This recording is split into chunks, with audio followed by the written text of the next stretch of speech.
I noticed he was gray, and that was wrong. I could tell immediately that that was wrong, but I still spoke at first to see if he would wake up.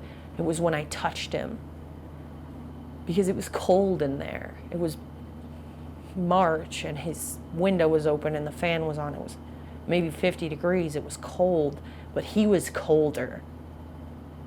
Oh yeah, I was delivering mail, and my daughter called me, and she said, Mom, Bradley's dead. And I said, what? She said, I just went into Bradley's room and he's dead. And, you know, I couldn't believe it. You know, I said, did you call 911? Yes, they're on the way. I was sitting on my counselor's couch talking to him. My phone rang. It was Katie's phone number, so I answered the phone, and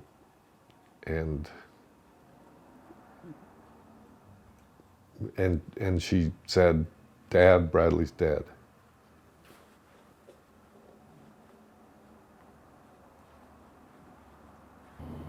Nothing compares to having to be the one to tell someone that their child is dead twice in a row.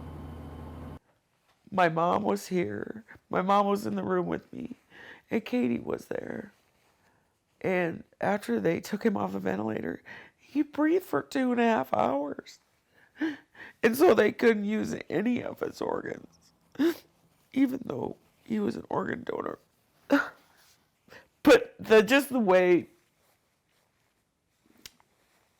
that everything played out, it was just like ironic and horrible and just kind of funny and stupid and, you know, just typical of my son. You know, he went out the way that he was his whole life, you know, just sad and funny and misunderstood.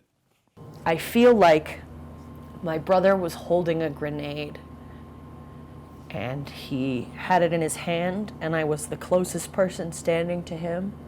So he took the pin out and put it in my hand, and I only had the time to look at it before he was gone.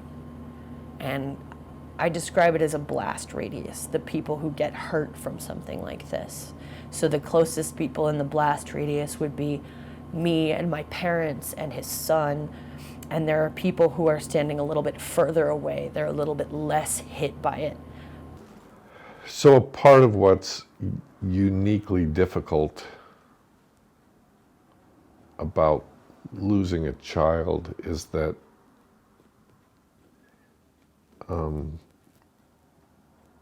people mostly don't want to talk about it. It's a super lonely journey to lose your kid and have the world not want to talk about it. I guess the thing about Bradley that I would want people to take away the very most is that, like, addiction as a method of death does not have anything to do with someone's life.